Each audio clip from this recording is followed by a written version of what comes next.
If you're passionate about vintage style scrapbooking journaling, call me Randy Newman, cause you've got a friend in me. In this video I'm using this style and I'm gonna create a concertina journal spread to document an acting gig that I was involved in at the end of last year. I was an actor in the show The Makropulos Case, an opera by the Czech composer Czech that went on stage at the Royal Ballet Opera in November. And because the opera is about a woman that lives 300 years, and it was full of vintage references, I thought I would show you how I used this style of journaling to create a storytelling of my experience, from the rehearsals to the final curtain call, showing you easy tips and tricks that you can steal and use. Hi everyone, this is Carlo and welcome back to my channel. Let's start gathering some materials to start with. First, of course, the support. I chose the accordion insert number 32 by the Travelers Company Japan. That was already set up in my bluey-green leather journal, so I'm very happy to finally use it. Then I got the program brochure of the show. I was happy when they gave me two, so that I can cut one of the two and use some pieces for my journal spreads. It contains images from the original libretto of the opera with notes on the side, and the original music score. Instant vintage vibes that I'm definitely gonna use in my spread. I also have the printed script. I was thinking of cutting some illustrations and some bits of text, maybe.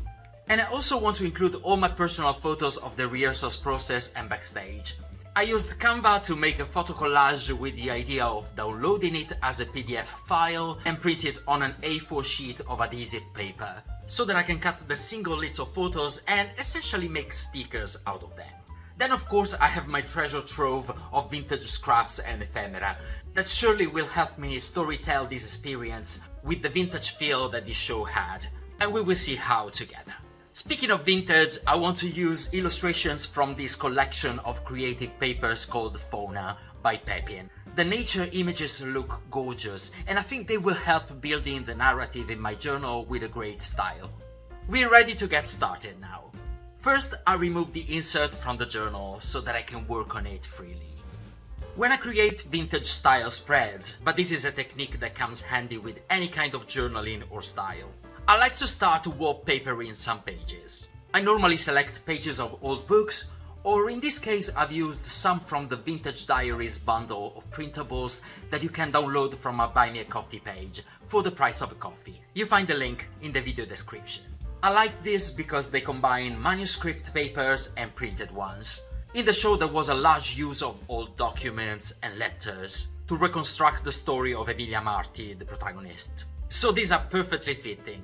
What I want to do with this wallpapering technique is essentially cut portions of these papers with scissors or ripping them by hand and cover some of the pages of my insert, to have a starting point from which I'll build up the spread instead of having a totally blank page.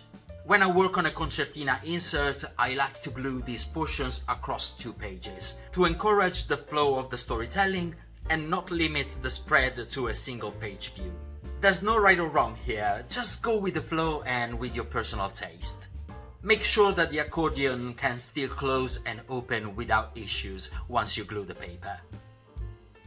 Now I prepared my support and I'm ready to develop the narrative and document my experience, starting with the visuals. I always start with the images in my illustrated journals, but it's just my personal preference. From the script of the show, I want to use this image of the set. Very important for me to recall memories when in the future I will flip through this journal. From the program brochure, I definitely want to use the cast list, cause here I am, hello! But I see that it's a bit too big, so I'm gonna scan the page and print it in a smaller size to include it in my journal. I'm gonna cut these images of the original score and libretto, and we will see a fun way to incorporate them in the spread. In the meantime, my printer has printed a smaller version of the cast list that I'm gonna cut and add to my pool of illustrations. Because the show is about a woman that lives through 3 centuries, I thought that she might have had her portrait taken using different media, from oil painting to photography. So to help building this storyline, I'm gonna use this semi-transparent vintage ephemera that I created with clear tape.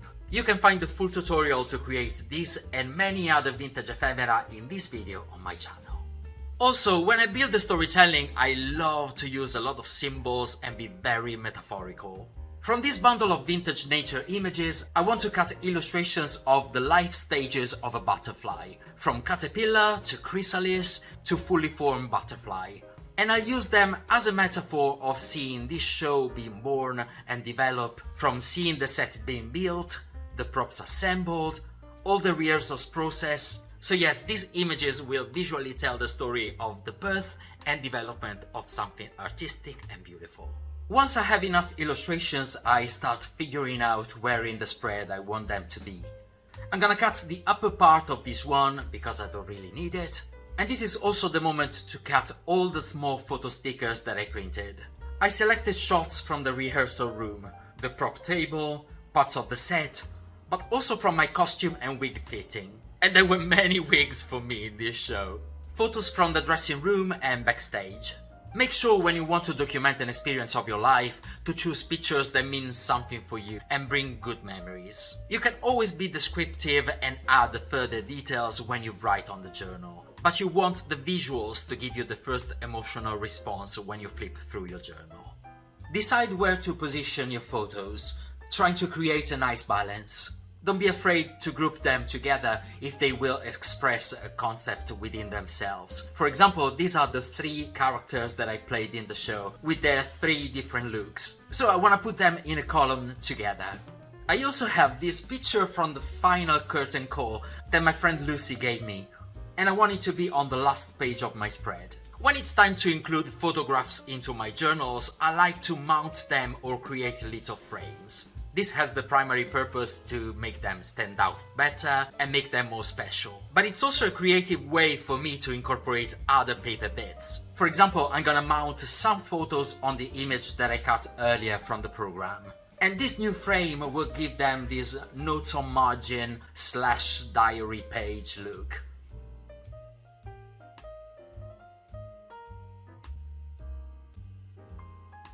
I will also use vintage printed papers because they will all add to the final look and also to the way that I'm telling the story. The process of adding images and photos is the moment that our journal walks past the initial ugly stage and the narrative starts shaping up.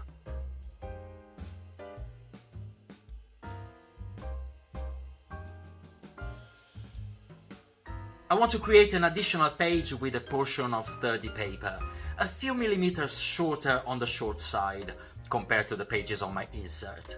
I'll cover it with vintage images from my printables, and this will be the page dedicated to my curtain call photograph.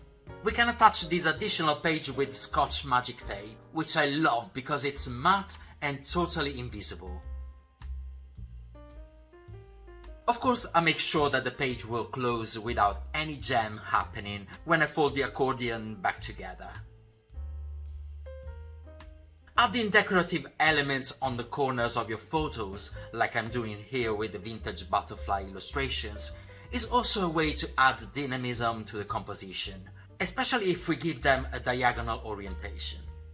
I just had another idea. On the other side of my additional page, I'm gonna create a pocket with a rectangle of tracing paper. I'm using a roller tape glue on 3 of its sides, like this, to glue it to the page. And I want to include a page of my notebook with some notes on movements that I took during rehearsals. I think that a pocket is a great way to include in your journals items that you might need to retrieve in the future, so you don't want to glue them permanently on the pages. And it also adds a little interactive moment that we all like. I'm decorating the pocket so it can match the journal style, and I think it's a very cute little addition. Now I'm ready to finally write on my journal, starting with the creation of the title. I love to play with papers with different opacities in my journals, so I cut a piece of this scrap paper that is a bit translucent, and I'm gonna write the title of the show that I'm journaling about, with the location and dates, using a Tombow calligraphy pen.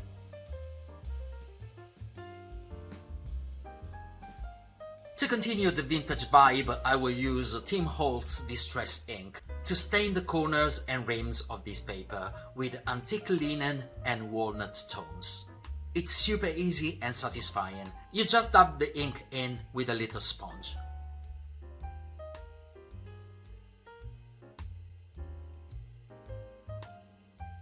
Because my journal is already visually very busy, I tend to be a maximalist when I do scrapbooking journaling. I will need to create boxes here and there where to add the journaling notes, so they will not fade into the background. For this you can use more rectangles of scrap paper, or little note cards, or even food wrappers, receipts, or anything that you collected during your experience, to give that junk journal feel. I'm going to write my journaling notes and my photo captions in these boxes that I created, but also on the blank spaces of my journal.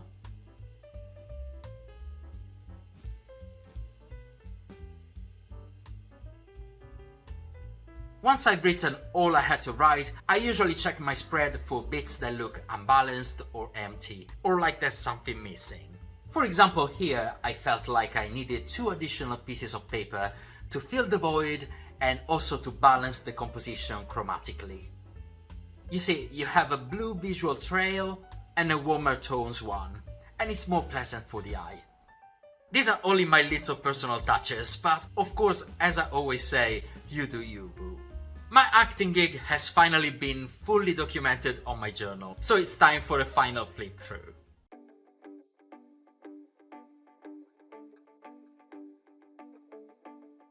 Using an accordion concertina style insert or journal to document your life experiences allows you to create a storytelling that expands beyond the limits of the single page or the double page, like in a regular journal.